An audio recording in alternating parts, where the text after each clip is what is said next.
வணக்கத்துடன் pepper and salt news என்கின்ற இந்த வலையொலியில் உங்களை சந்திப்பதில் நான் மகிழ்ச்சி அடைகின்றேன். இன்று இரண்டு மிக பிரதானமான விடயங்களை மையப்படுத்திய செய்திகளோடு நாம் இந்த களத்திற்குள் செல்லலாம் என்று நினைக்கின்றேன். ஒன்று, விமல் வீரவன்சா எடுத்து வைத்திருக்கக்கூடிய கருத்து. பிள்ளையான் அவர்களையும் கருணா அவர்களையும் கைது செய்ய வேண்டும், அவர்களை சிறையில் அடைக்க வேண்டும் என்கின்ற கோட்பாடு புலம்பெயர்ந்த தமிழர்களால் உருவாக்கப்பட்டு அதனை அனுர அரசாங்கம் நிறைவேற்றி கொண்டிருக்கிறது என்கின்ற ஒரு கருத்து. இரண்டாவது விடயம், அனுரா அவர்கள் ஒரு இடத்தில் பேசுகின்ற பொழுது கள்ளத்தோணி என்கின்ற வார்த்தையை உபயோகப்படுத்தி இருப்பது சிறுபான்மையினரை கொச்சைப்படுத்தி இருக்கிறது என்கின்ற ஒரு விடயம். இதற்கு இணையாக இன்னொரு செய்தியும் எடுத்து வைக்க வேண்டியதாக இருக்கின்றது. மன்னார் பகுதியை மீட்க வேண்டும் என்பதை மையப்படுத்தி மக்கள் நடத்தி கொண்டிருக்கக்கூடிய போராட்டம் ஒரு மாற்று களத்தை நோக்கி நகரத் தொடங்கி இருக்கிறது என்கின்ற விடயங்களும் இங்கு பரபரப்பு செய்திகளாக இருக்கின்றது. இந்த காணொலியில் இந்த 3 செய்திகளை மையப்படுத்திய தகவலோடு இந்த காணொலிக்குள் நாம் பயணிக்கலாம்.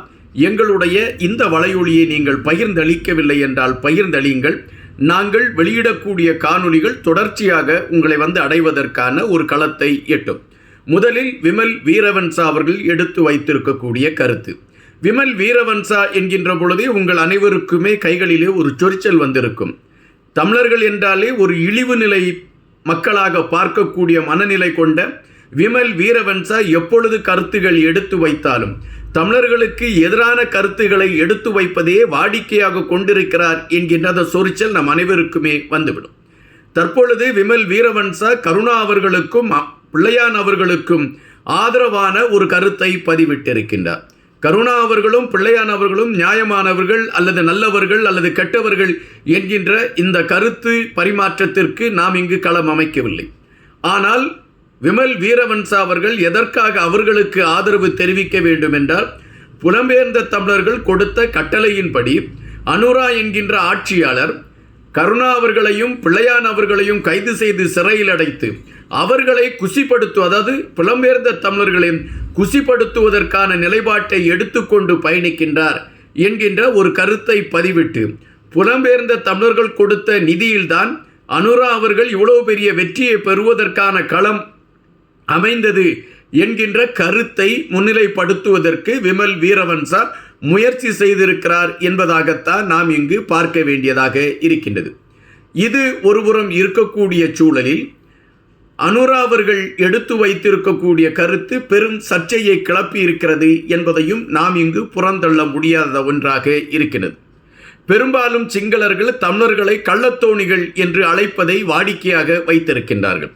அதாவது இழிவாக அழைக்க வேண்டும் என்கின்ற வெளிப்பாட்டில் கள்ளத்தோணிகள் என்று அழைக்கக்கூடிய ஒரு கருத்தை வாடிக்கையாக எடுத்து வைத்திருக்கின்றார்கள். தற்பொழுது அனுரா அவர்கள் ஒரு இடத்தில் ஒரு ஆலயத்தில் திருவிழாவில் நிறைவு விழாவில் கலந்து கொண்டு பேசுகின்ற பொழுது அவர் கள்ளத்தோணி என்கின்ற வார்த்தையை மையப்படுத்தி எடுத்து வைத்த கருத்துகள் இப்பொழுது பெரும் சர்ச்சை பொருளாக மாறியிருக்கின்றது. பெரும்பான்மையினர்களுடைய மனதை குளிர்விக்க வேண்டும் என்று தன்னை பெரும்பான்மையினருடைய தலைவராக காட்ட வேண்டும் என்கின்ற நிலைப்பாட்டில் சிறுபான்மை மக்களை இழிவுபடுத்த வேண்டும் என்கின்ற ஒரு தொலைநோக்கு சிந்தனையோடு கள்ளத்தோணி என்கின்ற வார்த்தையை எடுத்து வைத்து அனுரா அவர்கள் இதுபோன்ற கருத்துக்களை முன்னிலைப்படுத்துகிறாரா என்கின்ற கேள்விகள் இப்பொழுது எழும்பி இருக்கின்றன. ஒரு உயர் பதவியில் இருக்கக்கூடியவர் எப்பொழுது ஆயினும் அவர் பேசக்கூடிய வார்த்தைகளில் ஒரு தெளிவான அதாவது ஒரு அவசரப்படாத ஒரு கருத்தியலை அவர் பதிவு செய்ய வேண்டும். இங்கு அவர் எடுத்து வைத்த இந்த கருத்துகள் ஒட்டுமொத்தமாக சிறுபான்மை, குறிப்பாக தமிழ் இனத்தை இழிவு செய்வதற்கான களத்தை அனுரா அவர்கள் எடுத்திருக்கிறார்களா என்கின்ற கேள்விகள் இப்பொழுது எழும்ப தொடங்கி இருக்கின்றன. இது இன்றைய அரசியல் களத்தில் ஒரு பெரும் சர்ச்சையை கிளப்பி இருக்கிறது. மூன்றாவது, மன்னார் பகுதியை காப்பாற்றுவதற்காக நடைபெற்று கொண்டிருக்கக்கூடிய போராட்டம். மன்னார் பகுதியில் ஒரு காற்றாலை ஒன்று உருவாக்கத்திற்கான ஒரு அனுமதி வழங்கப்பட்டிருக்கின்றது. அந்த காற்றாலை உருவாக்கம் செய்யப்படுகின்ற அந்த வேளையில் அல்லது காற்றாலை செயல்படுகின்ற அந்த வேளையில் ஒட்டுமொத்தமாக மன்னார் பகுதியில் இருக்கக்கூடிய பெரும்பாலான இயற்கை வளங்கள் பாதிக்கப்படக்கூடிய ஒரு களம் அமைந்துவிடும். எனவே இது நடைமுறைக்கு கொண்டு வந்துவிடக்கூடாது என்பதை மையப்படுத்தி சமூக செயற்பாட்டாளர்கள் ஒரு போராட்டத்தை அறிவித்திருக்கிறார்கள். இந்த போராட்டத்திற்கு கஜேந்திரகுமார் பொன்னம்பலம் அவர்கள் கட்சியை சார்ந்தவர்கள் கொடுத்திருக்கக்கூடிய பெரும் பேராதரவு அந்த போராட்டத்தை வெற்றி காலத்தை நோக்கி நகர்த்தி இருக்கிறது.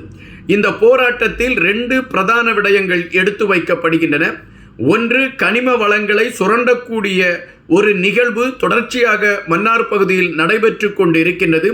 அப்படி அந்த கனிம வளங்கள் சுரண்டப்படுகின்ற களத்தின் அடிப்படையை வைத்து பார்க்கின்ற பொழுது ஒட்டுமொத்தமான ஒரு பாதிப்பை நோக்கி நகரக்கூடிய ஒரு இடமாக மன்னார் பகுதி மாறிவிடும்.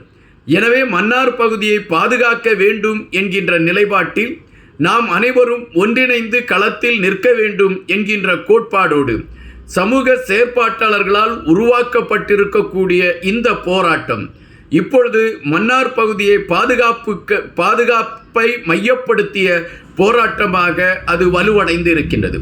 இந்த போராட்டத்திற்கு கஜேந்திரகுமார் பொன்னம்பலம் கட்சியை சார்ந்தவர்கள் கொடுத்த ஆதரவின் அடிப்படையில் இந்த போராட்டம் ஒரு மாபெரும் போராட்டமாக வடிவம் கண்டிருக்கிறது என்கின்ற செய்திகள் வருகின்றன.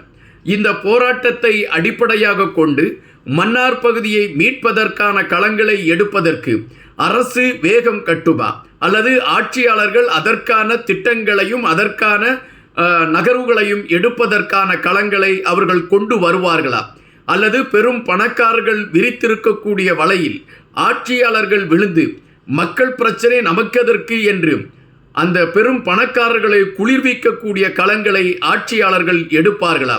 இவைதான் இன்றைய பிரதான கேள்வியாக இந்த போராட்டத்தில் முன்னெடுத்து வைக்கப்பட்டிருக்கின்றது.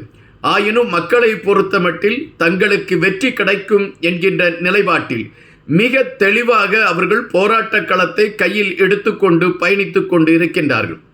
அவர்கள் கைகளிலே பாதைகள் எழுதி வைத்து அந்த பாதைகளில் எங்களுடைய மன்னார் பகுதி பாதுகாக்கப்பட வேண்டும், இயற்கை வளம் இங்கிருந்து அளிக்கப்படுகின்ற இயற்கை வளங்கள் பாதுகாக்கப்பட வேண்டும், எங்களுடைய வாழ்வுரிமைகள் நிலைநிறுத்தப்பட வேண்டும், எங்களுடைய வரும் சந்ததிகள் இந்த மண்ணில் சுகமாக வாழ்வதற்கான களங்கள் உருவாக்கப்பட வேண்டும், அதற்காகத்தான் இந்த போராட்டம் நடத்துகிறோம். அரசு விரைவாக உடனடியாக இந்த 2 திட்டங்களையும் நிறுத்தி மன்னார் பகுதியை காப்பாற்ற வேண்டும் என்கின்ற கோரிக்கைகள் வலுவடையக்கூடிய களங்களோடு இந்த பாதைகள் இருப்பதை நம்மால் பார்க்க முடிகின்றது. ஒட்டுமொத்தமாக தற்பொழுது உள்ள சூழலில் மன்னார் பகுதியை பாதுகாக்க வேண்டும் என்று களத்தில் இறங்கியிருக்கக்கூடிய இளைய சமுதாயம் எடுத்திருக்கக்கூடிய இந்த நகர்வுகள் பாராட்டுக்கு உரியது என்கின்ற கருத்துகள் பலராலும் எடுத்து வைக்கப்படுகின்றன. இந்த 3 விடயங்களை மையப்படுத்திய களங்களோடு இந்த காணொளி உங்களுக்கு நல்ல பல தகவல்களை சொல்லி இருக்கும் என்ற நம்பிக்கையில் விடைபெறுகிறேன். நன்றியுடன் இன்பா.